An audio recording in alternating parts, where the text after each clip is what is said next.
നമസ്കാരം. ഒരു പുതിയ വീഡിയോയിലേക്ക് സ്വാഗതം. നമുക്ക് ഏവർക്കും അറിയാം, മലയാളത്തിലെ വളരെ പ്രശസ്തനായ ഒരു താരം വിനായകൻ.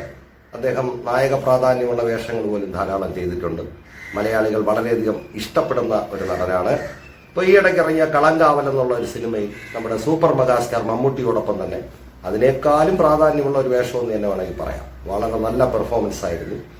തമിഴിൽ പോയി വളരെയധികം സൂപ്പർ ഹിറ്റായ രജനീകാന്ത് അദ്ദേഹത്തിനോടൊപ്പം തന്നെ നല്ല വേഷമൊക്കെ ചെയ്തിട്ടുള്ള ഒരാളാണ് വിനായകൻ. അദ്ദേഹത്തിന്റെ കലാകാരൻ എന്നുള്ള നിലയ്ക്ക് മലയാള സിനിമയ്ക്ക് അദ്ദേഹം നൽകിയ സംഭാവനകളെല്ലാം തന്നെ വളരെ വളരെ ബഹുമാനത്തോടുകൂടി കണ്ടുകൊണ്ടാണ് ഇപ്പോൾ ഈ വീഡിയോ ചെയ്യുന്നത്. നമ്മൾ മനസ്സിലാക്കേണ്ടത്, വിനായകന്റെ ഒരു വീഡിയോ ഞാൻ അപ്രതീക്ഷിതമായി കാണാനിടയായി. വിനായകൻ പറയുന്നത് LDF ഇല്ലെങ്കിൽ കേരളം വട്ടപൂജ്യം എന്നാണ്. അതുപോലെ തന്നെ LDF ഇല്ലാതെ കേരളത്തിന് നിലനിൽപ്പില്ല, LDF ഇല്ലെങ്കിൽ കത്തിച്ചു കളയും. എന്റെ പൊന്നു വിനായക സാറേ, ഈ LDF ഇല്ലെങ്കിൽ കേരളത്തെ ആരാണ് കത്തിക്കുന്നത്? കഴിഞ്ഞ 10 വർഷം ഇപ്പോൾ LDF ഭരിച്ചു. അതിനു മുമ്പ് പല മന്ത്രിസഭ, ഉമ്മൻചാണ്ടി സാറിന്റെ മന്ത്രിസഭ ഉണ്ടായിരുന്നു. അപ്പോഴാര് കേരളത്തെ കത്തിച്ചിട്ടുള്ളതായിട്ട് ആർക്കും അറിവില്ല. അതിനു മുമ്പ് കരുണാകരന്റെ മന്ത്രിസഭ ഉണ്ടായിരുന്നു, EK നയനാറിന്റെ മന്ത്രിസഭ ഉണ്ടായിരുന്നു. അപ്പൊ ഇവരൊക്കെ ഉള്ള സമയത്ത് കേരളത്തെ ആരും കത്തിക്കാൻ തയ്യാറായില്ല. അപ്പൊ ഇപ്പൊ എനിക്കൊരു സംശയം, ഈ കേരളത്തിന്റെ എല്ലാ അതിർത്തികളിലും DYFIക്കാരോ അല്ലെങ്കിൽ CPMന്റെ ആൾക്കാരോ കാവൽ നിൽക്കുകയാണ്. അതായത് ഇന്ത്യൻ പട്ടാളത്തിനെ പോലെ കാവൽ നിന്ന് കേരളത്തെ സംരക്ഷിക്കാൻ കേരളം വല്ല പ്രത്യേക രാജ്യമോ മറ്റോ ആണോ?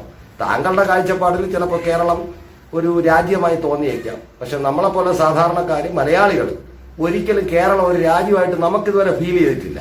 നമ്മളെല്ലാം ഇന്ത്യയുടെ ഭാഗമാണ്.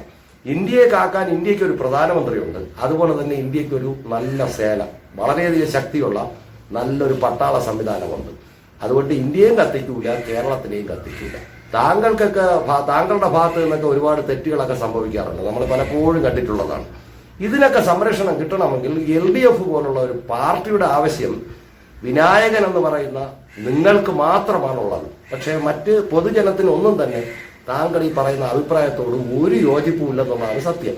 ഇത് താങ്കൾ ഇനി എന്നാണ് തിരിച്ചറിയുന്നത്? താങ്കൾ കലാപരിപാടിയിലും ഈ സിനിമാ ഫീൽഡിലും മറ്റു രംഗത്തൊക്കെ നിറഞ്ഞു നിൽക്കുന്ന പക്വതയുള്ള ഒരാളെന്നുള്ള നിലയ്ക്ക് ഒരിക്കലും താങ്കളുടെ വായിൽ നിന്ന് ഇത്തരം വാക്കുകൾ വീഴാൻ പാടില്ല.